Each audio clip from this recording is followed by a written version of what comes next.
Welcome, beautiful soul. It's time to remember who we are. You were born for this moment, this breath.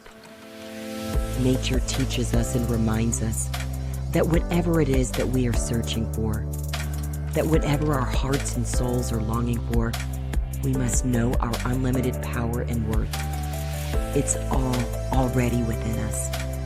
So thank you for saying yes to this moment. Thank you for saying yes to this journey. And most of all, thank you for saying yes to yourself. Welcome, beautiful soul.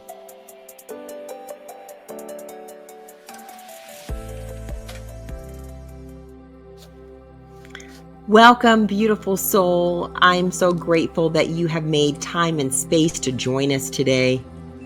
We're going to be talking about fear.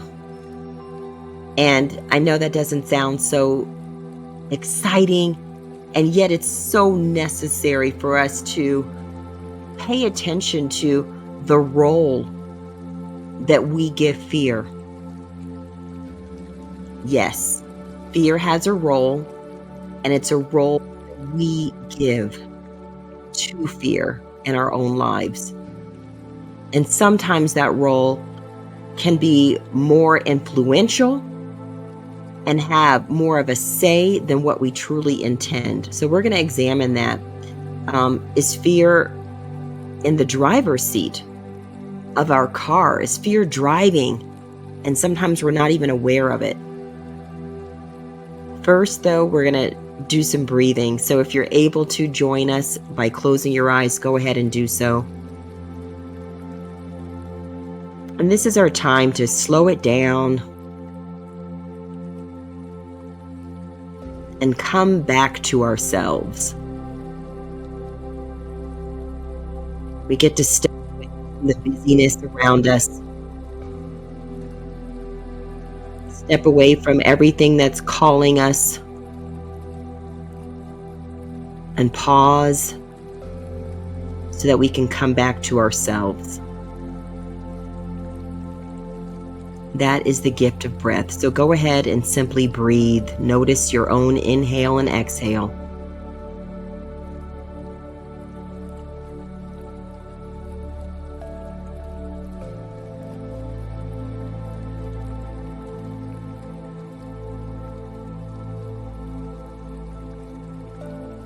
Each breath takes us deeper into who we really are.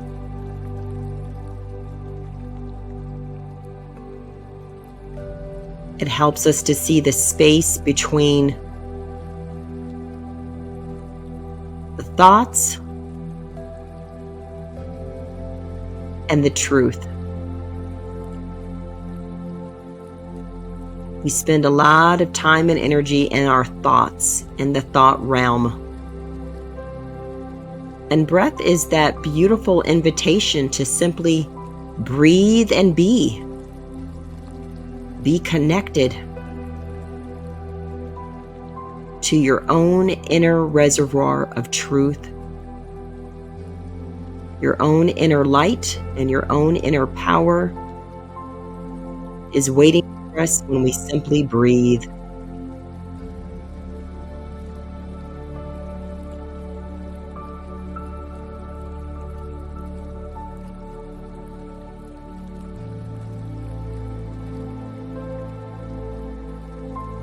Instead of jumping on board with our thoughts, we can simply let them sail by.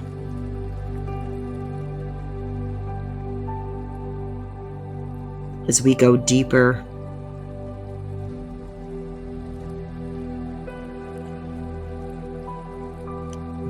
into our true essence, deeper into connecting with our true inner heart,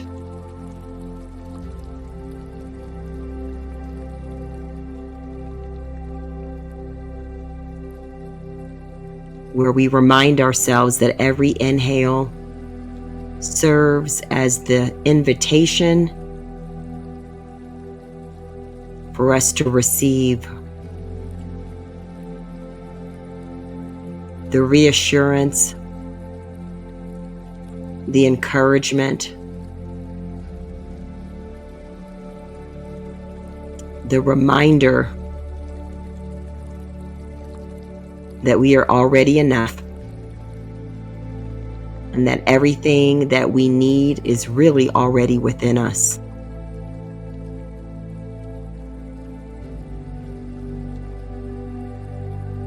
That the wisdom that we're searching for is always found within us.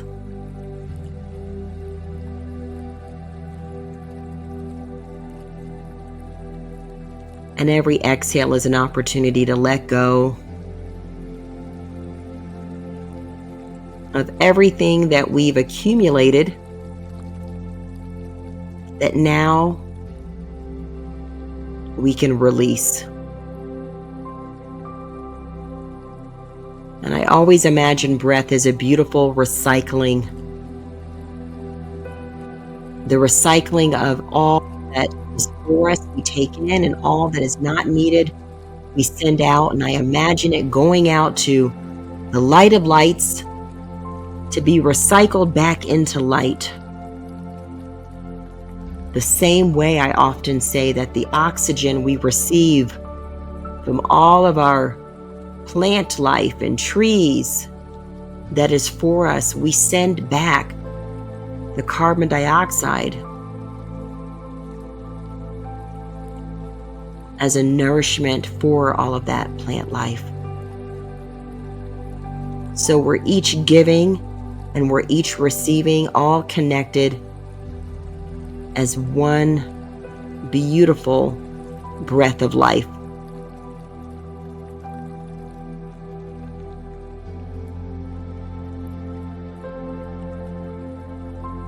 And so in this moment, notice any part within your own body, within your own self, that feels a little tense or uneasy. Where does uneasiness reside within you?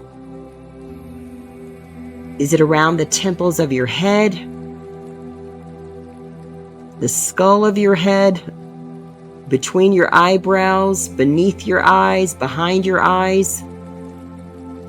Along your jawline, your mouth? Are you clenching your teeth? Your neck? And yes, I am rotating that neck gently to one direction and gently to another. Notice how you're holding your hands. Are they clenched? Are they relaxed? Notice what's going on within your chest, your abdomen. Is there tightness? Is there ease? And with each breath, can we invite in more relaxation, more gentleness and tenderness?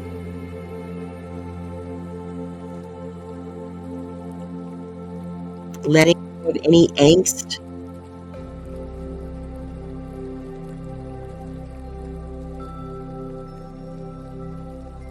anything that tells us we're running out of a resource, or we're running out of an opportunity, or that we're being left behind. We let all of that go so we can connect to each breath, connect to each inhale,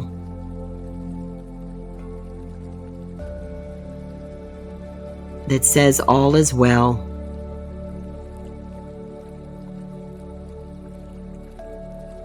And each exhale that says let it go. Let go of anything you've been holding on to that is no longer needed, or that no longer replenishes you, or maybe never did. We let it go.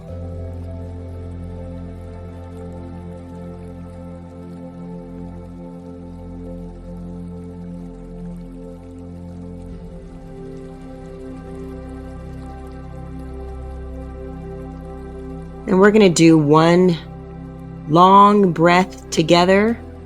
We're going to inhale, and then we're going to hold it, and then we're going to exhale together. And so I invite you to join me now for that deep breath. Let's fill in like a balloon. Deep inhale.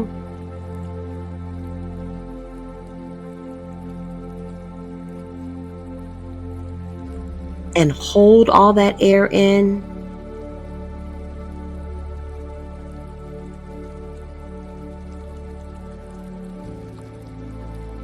And now slowly let it go. Pushing it all out. Keep pushing it out.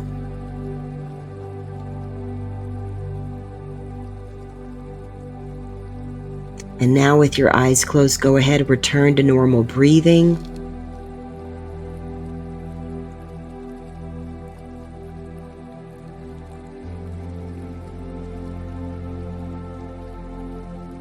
And when you're ready, you can come back and open your eyes. Ooh, that breath.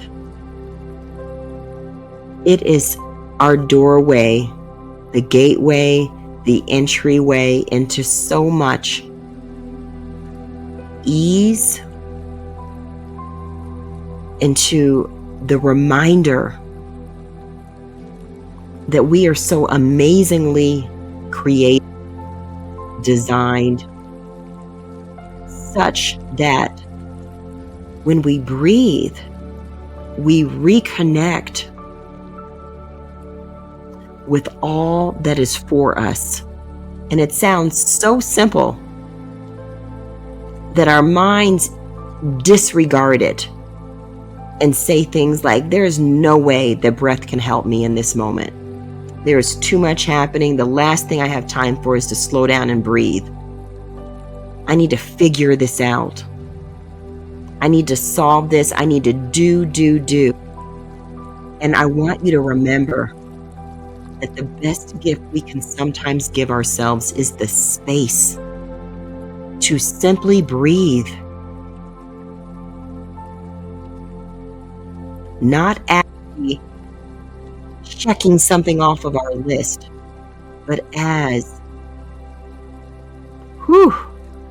the way that we come back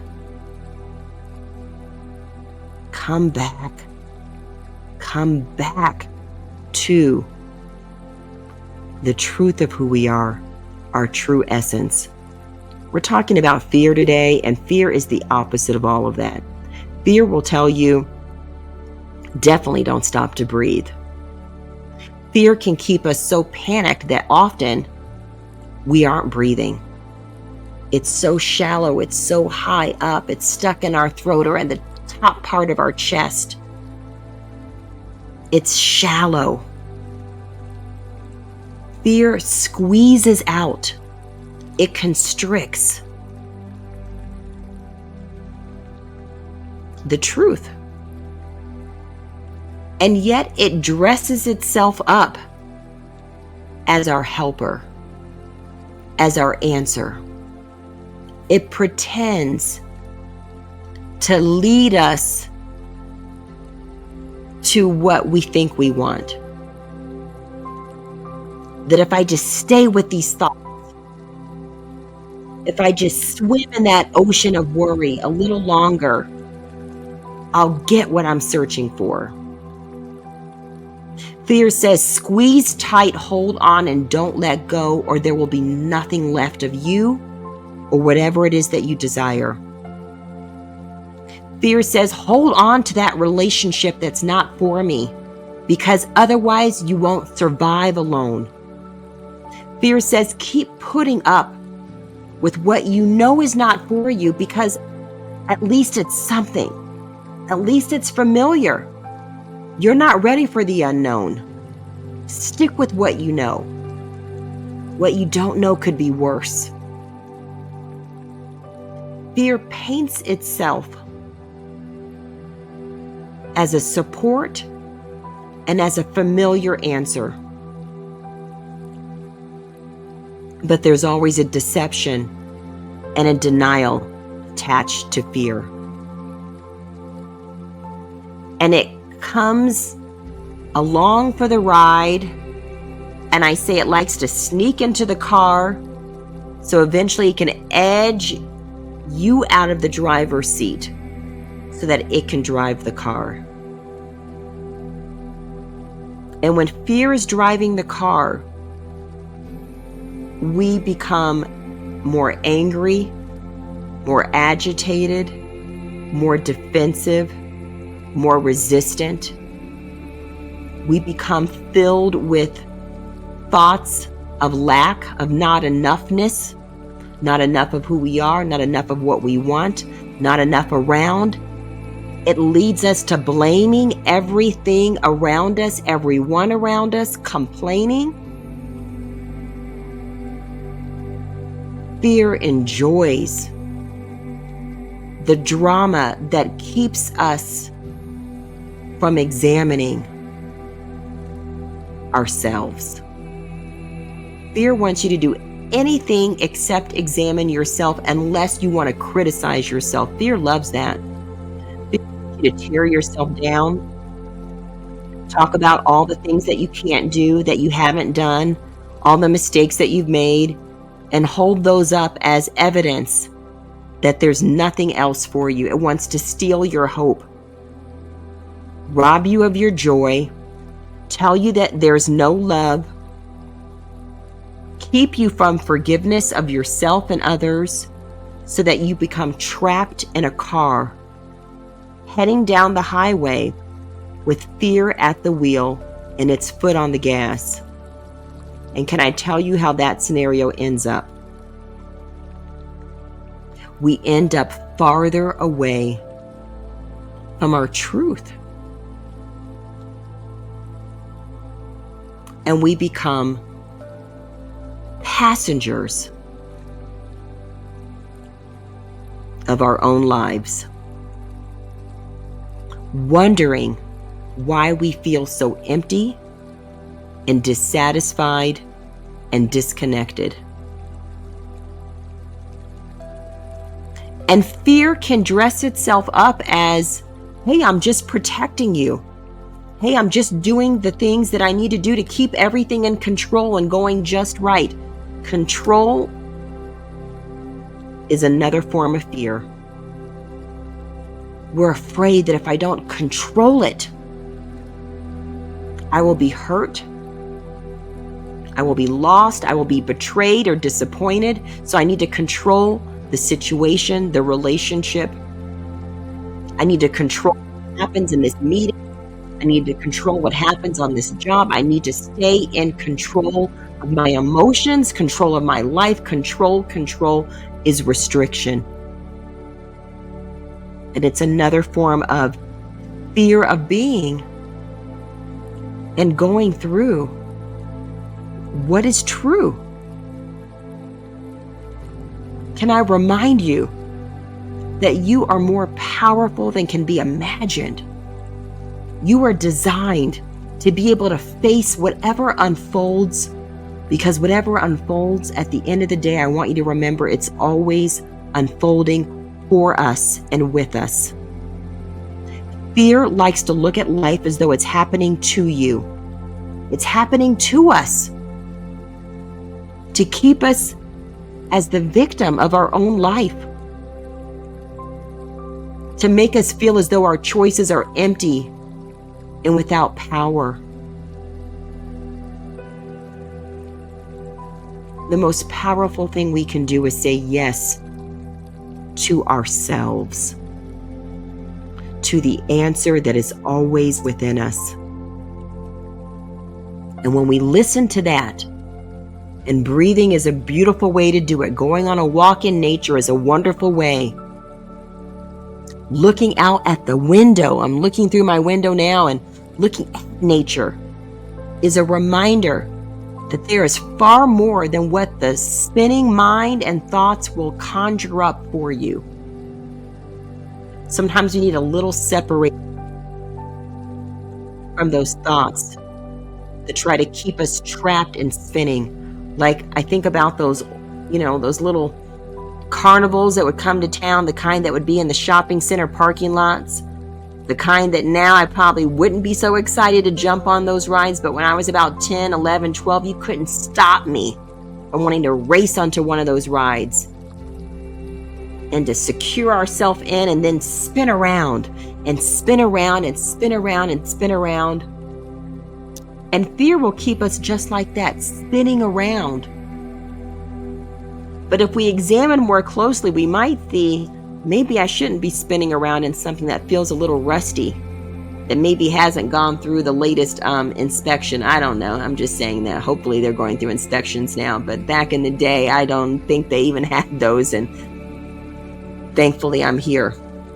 Seriously, though, when we talk about fear, I want us to say when we're listening to something that is so inaccurate as though it is the absolute truth, the distortion becomes so huge and big, and the consequence is our peace. The consequence is our knowing that I'm living beyond and outside of what is for me. And the one way to interrupt fear, we don't need to fight it. To interrupt it is to simply say, what else could there be for me? What else could there be for me? What's the other side to this story? If fear paints the picture that says this is going to be so terrible and so awful, as though it has the only crystal ball that's available, pretend that there's another crystal ball and ask yourself, what might that one show? What's the other side?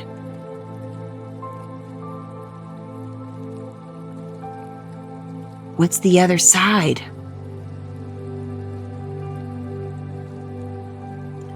And if you can give yourself permission to understand that there's another side, then I want you to know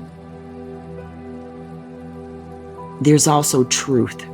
So there's the picture of fear, there's the other side, and then there is the all-encompassing truth that resides where? Deep within us, beyond the emotion, beyond the ideas of the past, beyond the narrative and the stories of what did happen and what happened to someone else, deep within us, that still quiet voice is the truth. And you will know you've tapped into it when you hear a message of encouragement. Truth always encourages. It always says it's okay. You've got this. Keep going. Trust. Believe. Try. Yes. Yes. You're more than enough. Yes, you've got this. Yes. You're here. Yes, there's love for you. Yes.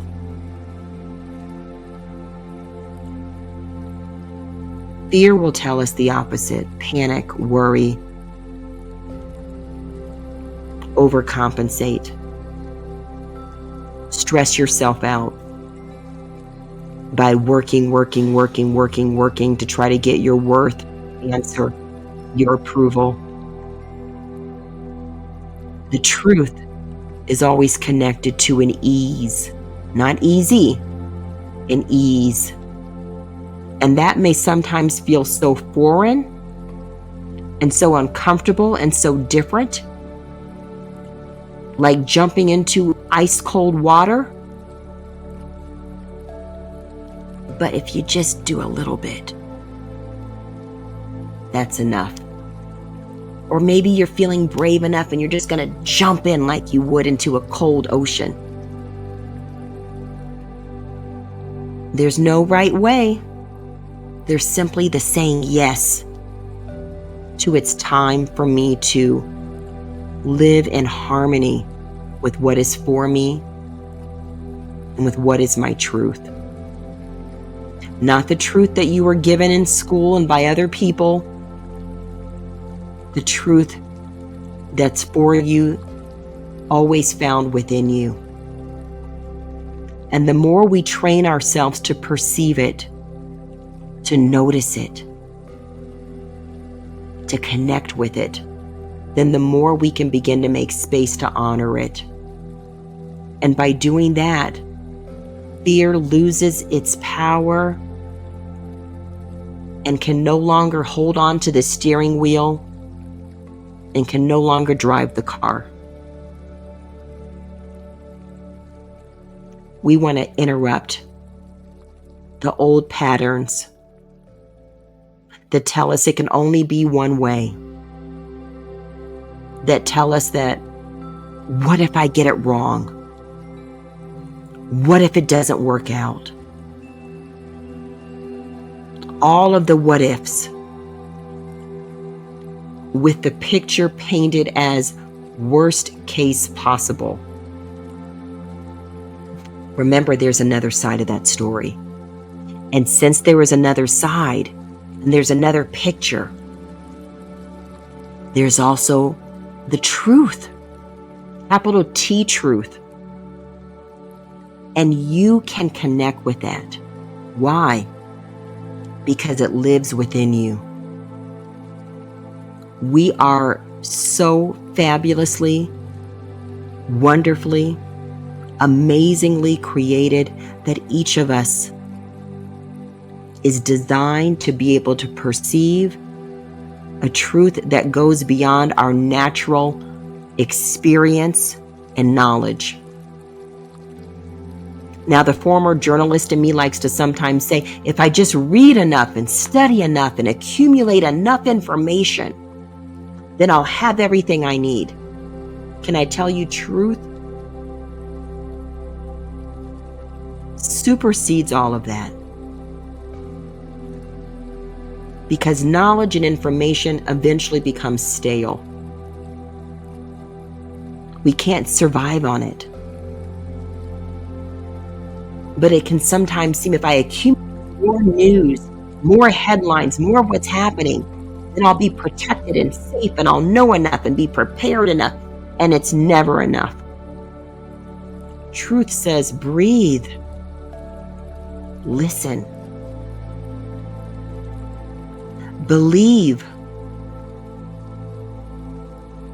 that life is for you. It's not happening to you. It's happening with you and for you, unfolding with and for you, unfolding through you.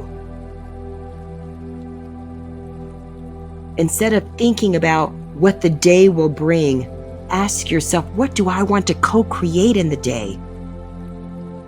Come home to your power. I get to co-create this day. I'm co-creating my life. The more I become conscious of it, the more I'm back to driving the car according to and with harmony of my true essence, my true power, my true voice. Why not? Why would we want to stay connected and tethered to fear that can make us sick and unwell and a shell of who we are?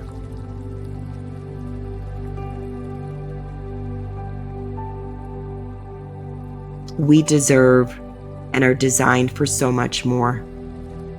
And it starts with saying yes to the light, to the love, to the compassion, to the grace, to the forgiveness.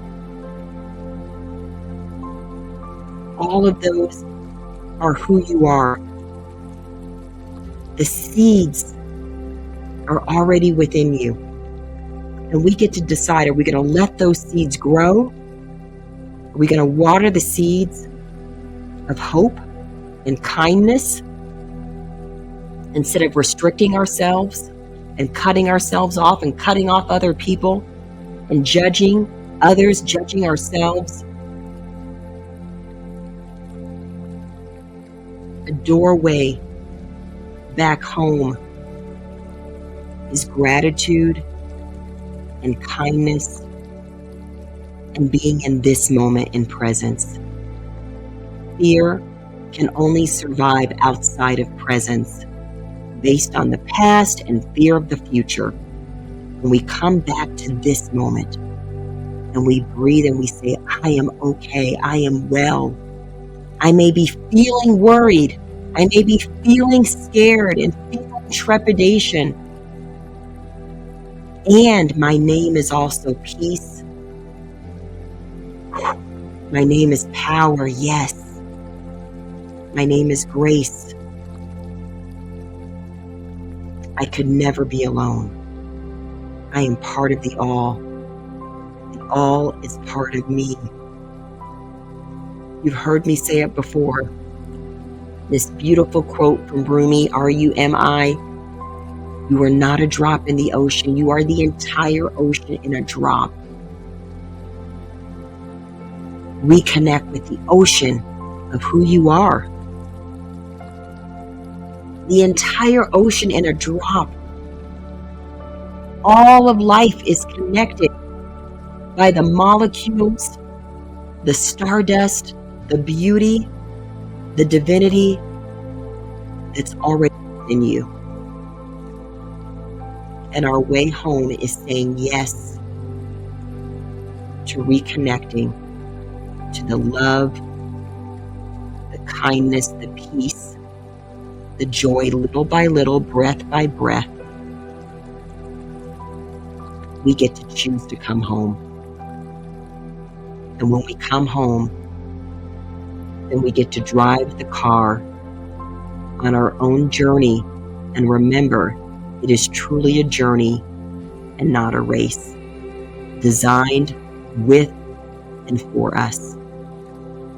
Thank you so much for your time today. Thank you, beautiful soul. Thank you, beautiful soul, for remembering who we are and for making time and space to be with us today. As you go forward on your journey to the known and unknown places, continue to listen to your inner heart and honor your soul, because your answers are always within you. Please consider supporting us and spreading more light and love with this message by simply liking the video below, subscribing, and consider sharing as well. Most of all, take gentle care and breathe. We see you. We thank you, beautiful soul.